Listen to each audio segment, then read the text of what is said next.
আর এবার নজর রাখবো নাবালিকাকে যৌন হেনস্থার অভিযোগ ঘিরে ধুন্ধুমার মধ্যমগ্রামের রাজবাটি এলাকায় উত্তেজনার পরিস্থিতি। অভিযুক্তের বাড়ি দোকান ভাঙচুর গ্রামবাসীদের।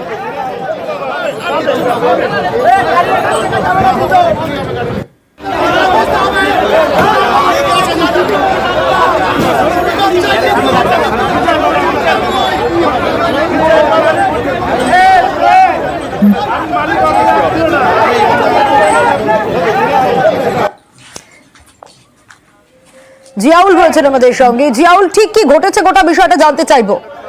একদম দেখো, মধ্যমগ্রাম থানার রোহন্ডা গ্রাম পঞ্চায়েতের রাজবাটি এলাকা, এখানে এক বছর সাতেকের এক নাবালিকাকে যৌন হেনস্থা করার অভিযোগ ওঠে এবং এই অভিযোগের পরেই কিন্তু এলাকার যে পঞ্চায়েত সদস্য তিনি সেই অভিযুক্ত হয়ে সওয়াল করে এবং সেখানে বলেন যে কিছু অর্থের বিনিময়ে সেটা মিটিয়ে নেওয়ার জন্য। এই খবর এলাকার মানুষের কাছে আসতেই বা চাউল হতেই কিন্তু এলাকার মানুষ উত্তেজিত হয়ে যায় এবং এই যে অভিযুক্ত, অর্থাৎ যে অভিযুক্ত আর কি এই ঘটনার সঙ্গে যুক্ত, তার বাড়ি দোকান যেমন ভাঙচুর হয় এবং এই পঞ্চায়েত সদস্য কেন এই সেটিং তথ্য সামনে আনলেন তা নিয়েও কিন্তু তার বাড়িতেও হামলা হয়, তার বাড়িতেও ভাঙচুর করে। ফলে রাতভর সেখানে তাণ্ডব চলে এবং এই খবর পেয়ে বিশাল পুলিশ বাহিনী ঘটনাস্থলে যায়। পুলিশের সামনেও কিন্তু এই অভিযুক্ত এবং পঞ্চায়েত সদস্যের বাড়ি লক্ষ্য করে ভাঙচুর চালায় উত্তেজিত জনতা। পুলিশ শেষে কাঁদানে গেছে সেল ফাটিয়ে ছত্রভঙ্গ করে, কিন্তু যেভাবে একটা যৌন নির্যাতনের ঘটনা সেখানে পঞ্চায়েত সদস্য কিভাবে সেটিং তথ্য সামনে আনেন তা নিয়ে এলাকার মানুষ ক্ষুব্ধ হয়ে যায় এবং তারপরে কিন্তু অভিযুক্তর বাড়ি যেমন ভাঙচুর করে এবং পঞ্চায়েত সদস্য যে সেটিং তথ্য সামনে এনেছিল তার বাড়িও ভাঙচুর করে। ফলে ঘটনাস্থলে পুলিশ অভিযুক্তকে গ্রেপ্তার করতে হবে এই দাবিতে কিন্তু রাতভর এই তাণ্ডব ভাঙচুর, মানে অভিযুক্তকে আড়াল করার চেষ্টা হচ্ছে। ফলে তারপরে অভিযুক্তকে গভীর রাতে সেখান থেকে গ্রেপ্তার করে মধ্যমগ্রাম থানা পুলিশ। কিন্তু যেভাবে এই যৌন নির্যাতনের ঘটনা এবং পুলিশ যখন যায় জাস্টিস ফর মধ্যমগ্রাম এই ধরনের স্লোগান তারা দেয়, অর্থাৎ বিচার দিতে চাইছে এলাকার মানুষজন, পুলিশ কেন তাদের আড়াল করার চেষ্টা করছে। এই সপ্তাহে অভিযোগে এলাকায় কিন্তু যথেষ্ট রণক্ষেত্র চেহারা নেয় এবং পুলিশ গিয়ে সেখানে কাঁদানে গেছে সেল ফাটিয়ে অর্থাৎ তাদেরকে ছত্রভঙ্গ করে এবং অভিযুক্তের গ্রেপ্তার পরে এলাকা শান্ত হয়। কিন্তু এলাকায় যথেষ্ট উত্তেজনা রয়েছে, তার কারণ কেন পঞ্চায়েত সদস্য একজন, তিনি প্রশাসনিক একজন রাজনৈতিক দলের নেতা হয়ে তিনি কিভাবে সামনে আনলো এই সেটিং তথ্য। ফলে এলাকার মানুষ যথেষ্ট উত্তেজনা রয়েছে এবং এই অভিযোগের ফলেই এই অভিযুক্ত সহ পঞ্চায়েত সদস্যের বাড়ি ভাঙচুর করে। ফলে এলাকায় একটা চাপা উত্তেজনা রয়েছে।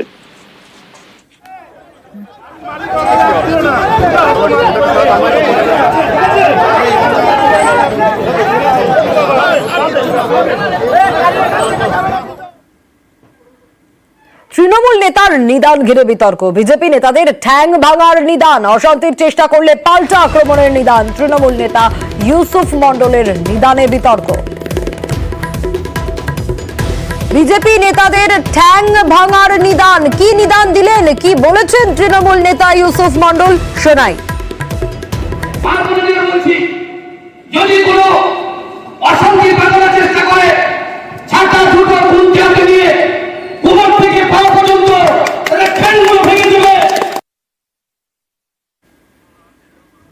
আরো বিস্তারিত দেবব্রতর কাছ থেকেই জানবো। দেবব্রত, বাঁকুড়ার সোনামুখীর কাশীপুরের মিছিল থেকে এরকম নিদান কেন দিলেন, কি জানা যাচ্ছে? একেবারে সোনিয়া, দেখো, সোনামুখীর যে তৃণমূল নেতা অর্থাৎ যে দানচুমলা গ্রাম পঞ্চায়েত প্রধান ইউসুফ মণ্ডল, তিনি গতকালই কাশীপুরে একটি অবস্থান বিক্ষোভ কর্মসূচি করেন আরজি করের ঘটনা নিয়ে। ঠিক তখনই মঞ্চে যখন বক্তব্য রাখতে যায় তখনই একেবারে বিতর্কিত মন্তব্য করে বসেন। কারণ রাজনৈতিক এই বিতর্কিত মন্তব্য যেন নিত্যদিনের সঙ্গী হয়ে দাঁড়িয়েছে রাজনৈতিক নেতাদের মুখে। এবার বিজেপি নেতারা এলাকায় অশান্তি করতে গেলে তাদের ঠ্যাং ভাঙার নিদান দিলেন প্রধান ইউসুফ মণ্ডল। তিনি প্রকাশ্য মঞ্চ থেকে মাপ বোনদের উদ্দেশ্যে করে বলেন, বিজেপি যে সমস্ত নেতারা অঞ্চলে বুথে বুথে যাবে তাদের মা বোনদের তিনি বলেন যে তাদের ঝাঁটা জুতো খুন্তি এইসব নিয়ে কোমর থেকে পা পর্যন্ত ঠ্যাং ভেঙে দেবেন। তারপরে তৃণমূল নেতারা রয়েছে, অর্থাৎ তুমি বুঝতে পারছো যে রাজনৈতিক যারা প্রতিহিংসা দিনের পর দিন বাড়তেই চলেছে। কারণ তিনি জানাচ্ছেন যে এলাকায় বিজেপি নেতারা গেলে তাদের বিরুদ্ধে এই ধরনের মন্তব্য করতে হবে এবং মা বোনদের উদ্দেশ্যে কিন্তু এই মন্তব্য করেন। বেশ দেবব্রত, বেশ, এবং এখানে শেষ নয়। তৃণমূল নেতা ইউসুফ মণ্ডল মঞ্চ থেকে কি বলেছেন তো আপনাদের শোনালাম, কিন্তু মঞ্চ থেকে নেমে আসার পর তিনি বলছেন যে না, এরপর যদি তার এই নিদানে, তার এই কথার পর কোন রকম বিতর্ক, কোন রকম অশান্তি সৃষ্টি হয়, তার দায় থাকবে বিজেপি আর সিপিএম এর। এই আরজিকর কাণ্ডের নিয়ে যেভাবে বিজেপি একটা রাজনৈতিক ফায়দা তোলার চেষ্টা করছে, বিভিন্ন প্রান্তে বিভিন্ন হাটে বাজারে তার একটা অশান্তি পরিবেশ সৃষ্টি করছে, মানুষকে ভুল বুঝিয়ে সাংঘাতিক একটা যেভাবে লড়াই বা মানুষে মানুষে বিভেদ সৃষ্টি করে, সেই জন্যই আজকের এই আমার বক্তব্য। এই বক্তব্য অশান্তি তৈরি হলে বিজেপি সিপিএম দায়ী হবে। গোটা বিষয়ে কটাক্ষ করেছে বিজেপি। এই যে এই ধরনের যে বক্তব্য রেখেছে, অশান্তি তো উনি তৈরি করছে। বিজেপির কোথাও কোনো ভূত, আমাদের মন্ডল কেউ কোনো এই ধরনের বক্তব্য রেখেছে, আমাদের জেলা কেউ রাখে। আর উনি ঠ্যাং ভেঙে দেওয়ার কথা বলছে, পঞ্চায়েতে ওনার পাটাই ভেঙে গেছিল কি করে জানি না। তো যে বেশি এই ধরনের বক্তব্য রাখবে, জনগণ আগামী দিনে তার জবাব দেবে। রাতে চুরি করতে এসে চোর পড়ে গেল কুয়োর মধ্যে। হ্যাঁ, এই ঘটনাই ঘটেছে, পরিত্যক্ত কুয়োয় পড়ে যায় চোর। পুরুলিয়ার 9 নম্বর ওয়ার্ডে এই ঘটনা ঘটেছে। ঘটনাস্থলে দমকল কর্মী ও পুলিশ কুয়ো থেকে উদ্ধার করে আটক পুলিশের। আরো বিস্তারিত ইন্দ্রজিৎ জানাতে পারবে এই বিষয়ে। ইন্দ্রজিৎ, চুরি করতে এসে চোর পড়ে গেল পরিত্যক্ত কুয়োর মধ্যে। দেখো সোনিয়া, একেবারেই তাই। তার কারণ চুরি করতে আসে রাতের অন্ধকারে এবং গাছিয়ে উঠে একেবারেই পাঁচিল টপকে যাওয়ার সময় একটা পরিত্যক্ত কুয়োতে পড়ে যায় এক চোর এবং বাকিরা পালিয়ে যায় এবং তারপরেই স্থানীয় বাসিন্দারা বুঝতে পারে এবং পুলিশকে খবর দেওয়া হয়। ঘটনাস্থলে পুলিশ ও দমকল বাহিনী এসে সেই চোরকে কুয়ো থেকে পরিত্যক্ত কুয়ো থেকে উদ্ধার করে এবং তাকে আটক করা হয়েছে এবং তার সাথে কারা কারা ছিল তাদের সন্ধান চালাচ্ছে পুলিশ। এবং এই কুয়ো, পরিত্যক্ত কুয়ো না থাকলে হয়তো সেদিন বাড়িতে চুরি হয়ে যেত। একেবারেই পরিত্যক্ত কুয়োতে চোর পড়ে যাওয়ার পরেই স্থানীয় বাসিন্দারা ভিড় করে রাতের অন্ধকারে তাকে অনেক পরিশ্রম করে একেবারেই সিঁড়ি দিয়ে কোনোভাবে সেই পরিত্যক্ত কুয়ো থেকে তাকে তুলে নিতে হয়। প্রথমে তোলা হয়, তারপরে তাকে প্রাথমিক চিকিৎসার পর সরাইতে নিয়ে যাওয়া হয় এবং বেশ ইন্দ্রজিৎ, বেশ। এই রাতের বেলায় কি জন্য এসেছিল, কি মনে করছো? আমার চুরি করতে এসেছিল। চুরি ছাড়া আসবে না, চুরি করতে এসেছিল। হ্যাঁ,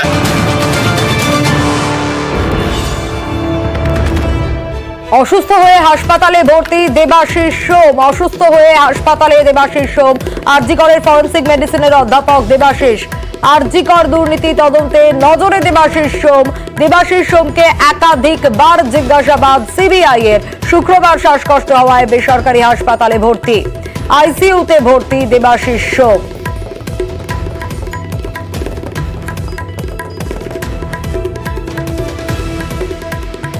অসুস্থ হয়ে হাসপাতালে দেবাশিস সোম। আরজিকরের ফরেনসিক মেডিসিনের অধ্যাপক দেবাশিস। গত রবিবারই সিবিআই আধিকারিকরা পৌঁছে যান দেবাশিস সোমের বাড়িতে এবং তারপর থেকে দুর্নীতি তদন্তে নজরে দেবাশিস সোম। দেবাশিস সোমকে একাধিকবার জিজ্ঞাসাবাদ সিবিআই এর। শুক্রবার শ্বাসকষ্ট হওয়ায় বেসরকারি হাসপাতালে ভর্তি। আরো বিস্তারিত অভিজিৎ এই বিষয়ে জানাতে পারবে। অভিজিৎ, কি জানা যাচ্ছে? এবং গত রবিবারই আমরা দেখেছিলাম যে সিবিআই আধিকারিকরা দেবাশিস সোমের বাড়িতেও পৌঁছে গিয়েছিলেন এবং তারপর থেকে একাধিকবার জিজ্ঞাসাবাদ। সোনিয়া, এই দেবাশিস সোম সিবিআই এর আদর্শ কাচের তলায় রয়েছে, কারণ যে ভাইরাল যে ছবিগুলো বেরিয়েছে সেমিনার রুমে, সেই সেমিনার রুমেও এই ডক্টর দেবাশিস সোম, যিনি আরজিকর মেডিকেল কলেজ হাসপাতালের ফরেনসিক মেডিসিন বিভাগের ডেমনস্ট্রেটর পদে ছিলেন।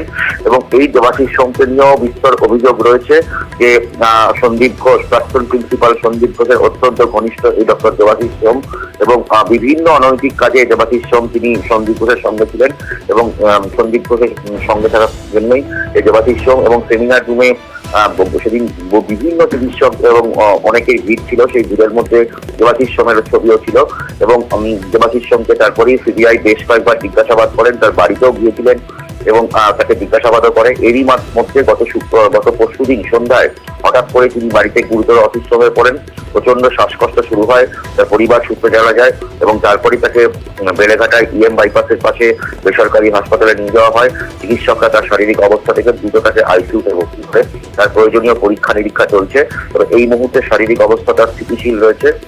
যদিও চিকিৎসকরা জানাচ্ছে আরো বেশ কিছু পরীক্ষা নিরীক্ষার দরকার এবং সেই কারণে এখনো তাকে আইসিইউতেই রাখা হয়েছে। সোনিয়া, বেশ। আরজিকর নিয়ে প্রতিবাদের জের দিনহাটায় সোশ্যাল মিডিয়ায় প্রতিবাদী মহিলাকে ধর্ষণের হুমকির অভিযোগ। সঞ্জয় দাস নামে এক ব্যক্তির বিরুদ্ধে ধর্ষণ আর হুমকির অভিযোগ। আরো একবার আপনাদের জানিয়ে রাখি, আরজি কর নিয়ে প্রতিবাদের জের। দিনহাটায় সোশ্যাল মিডিয়ায় প্রতিবাদী মহিলাকে ধর্ষণ হুমকির অভিযোগ। সঞ্জয় দাস নামে এক ব্যক্তির বিরুদ্ধে ধর্ষণ হুমকির অভিযোগ। শুভঙ্কর আমাদের প্রতিনিধি আমাদের সঙ্গে রয়েছে। শুভঙ্কর, কি জানা যাচ্ছে? হ্যাঁ দিনাদা, দেখো আরজি কর ইস্যু দিয়ে যখন গোটা রাজ্য তোলপাড়, তখন দিনাদাতেও বেশ একাধিক মিটিং মিছিল হয়েছে এবং সেই মিছিলে অংশ নেওয়া এক প্রতিবাদী মহিলাকে গতকাল সোশ্যাল মিডিয়ায় ধর্ষণের হুমকি দেওয়া হয় বলে অভিযোগ এবং গোটা ঘটনায় ওই মহিলা আতঙ্কিত হয়ে পড়েন। এরপরই তিনি গতকাল রাতে দিনাটা থানায় অভিযোগ দায়ের করেন। তবে এই প্রসঙ্গে বলে রাখি, যখন ওই মহিলা থানায় অভিযোগ দায়ের করতে যাচ্ছিলেন, সে সময় স্থানীয় এক এসইউসিআই কর্মী তাকে নিয়ে অভিযোগ দায়ের করতে যাচ্ছিলেন। এ সময় থানার বাইরে সেই এসইউসিআই কর্মীকে একদল দুষ্কৃতী মারধর করে এবং এই এসইউসিআই নেতৃত্বের অভিযোগ যে তৃণমূল আশ্রিত দুষ্কৃতীরা এই ঘটনায় জড়িত, এই মারধরের ঘটনায় জড়িত, যদিও অভিযোগ অস্বীকার করেছে তৃণমূল। জুনেলা, ধন্যবাদ। 14ই অগস্ট আমাদের দিনহাটায় রাত দখলের প্রথম মিছিল হয়েছিল। তারপর থেকে যে মিছিলগুলো হলো সবগুলোরই আমি অংশ ছিলাম। এই মিছিলে যাওয়ার পর থেকেই কেন জানি না আমাকে অনেকভাবে হুমকি দিত। এসব কেন হচ্ছে, কারা করছে, কারোর সাথে আমার কোনো পার্সোনাল শত্রুতাও নেই। আমরা কোথায় সেফ? থানার সামন থেকে মারছে, থানার লোক আমাদেরকে এতক্ষণ হ্যারেস করছে, বসিয়ে রাখছে, এফআইআর লিখছে না। তাহলে আমরা কার দ্বারস্থ হবো? আমরা কার কাছে বিচার চাইবো? আমরা একটা মেয়ের বিচারের জন্য এত লড়াই করতে গিয়ে আমরা কয়েকটা মেয়ে এভাবে বিপদে পড়ে যাচ্ছি। আজকে আমি পড়েছি, দুদিন পরে অন্য কোনো মেয়ে পড়ে যাবে। তাহলে এর পরে আমাদের ভবিষ্যৎটা কি হবে? আমি শুধু সেটাই জানতে চাই।